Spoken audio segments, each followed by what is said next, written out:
Hello বন্ধুরা, আজকে আমি কি রান্না করছি দেখো দেখো কড়াইয়ে তেল, লঙ্কা, পাঁচফোড়ন দিয়েছি। আর দিয়ে করবো ফুলকপি দিয়ে, পেঁয়াজ কলি দিয়ে, আলু দিয়ে ভাজা। তো তেলটা হয়ে গেছে, এবার এই ভাজাগুলো দিয়ে দেবো।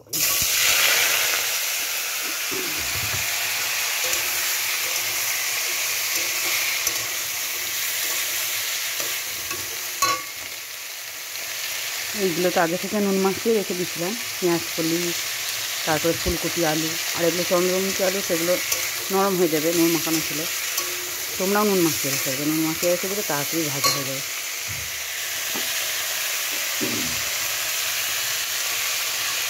আর এর মধ্যে দেখো তোর কী দেবো, একটু হলুদ গুঁড়ি আর একটু লঙ্কা গুঁড়ি।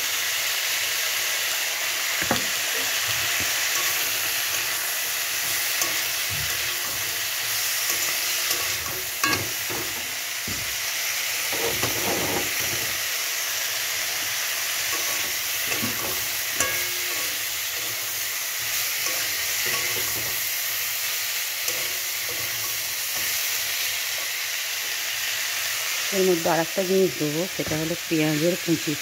তোমরা চাইলে দিতেও পারো, নাও পারো, আমি একটু দেবো। এই দেখো পেঁয়াজের কুচি একটুখানি দিলাম, টেস্ট হওয়ার জন্য।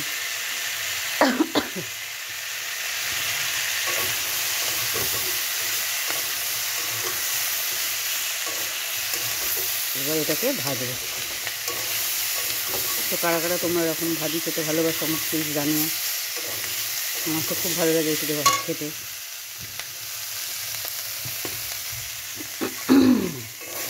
আমার তো খুব শরীর খারাপ, গলাটা সেই জন্য ব্যথা হয়েছে, কথা বলতে পারছি না ভালো করে।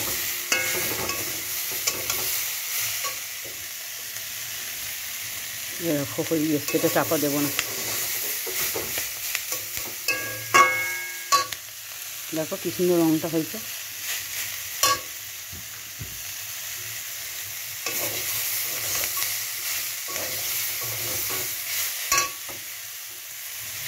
আর এটা যখন ভাজা হয়ে যাবে একদম পুরোপুরি, তখন নামানোর আগে এর মধ্যে একটু পোস্ত ছড়িয়ে দেবে, দারুণ খেতে লাগবে, দারুণ।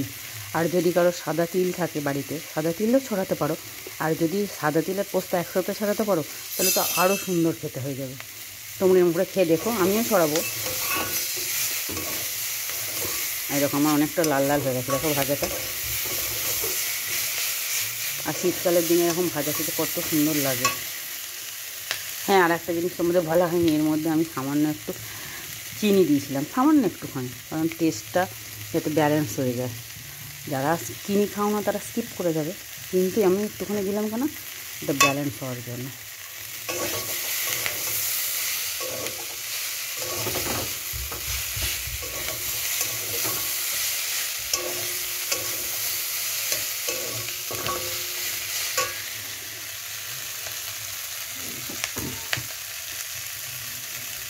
তো দেখো ভাজিটা হয়েই এসছে।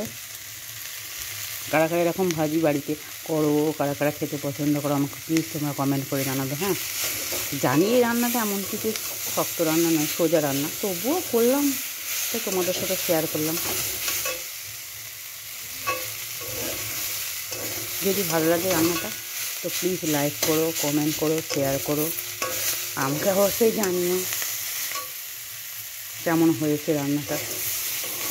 রান্না মানে ভাজিটা। এই দেখো এটা হয়ে এসছে। এর মধ্যে আমি শুধু একটু সাদা তিল আর একটু পোস্ত ছড়িয়ে নামিয়ে নেবো। এখনও হয়নি এটা, আর একটু হবে। তো যদি ভালো লাগো প্লিজ লাইক কমেন্ট করো। হ্যাঁ তোমরা, আর অবশ্যই তোমরা সাদা তিল বা পোস্ত ছড়িয়ে নামাবে, নাহলে টেস্টটা খুব একটা ভালো আসবে না। এমনি ভালো হয় খেতে, কিন্তু তুমি একটু পোস্ত ছড়িয়ে দেখবে, দারুণ টেস্টটা। আর এর মতো আসি, টাটা।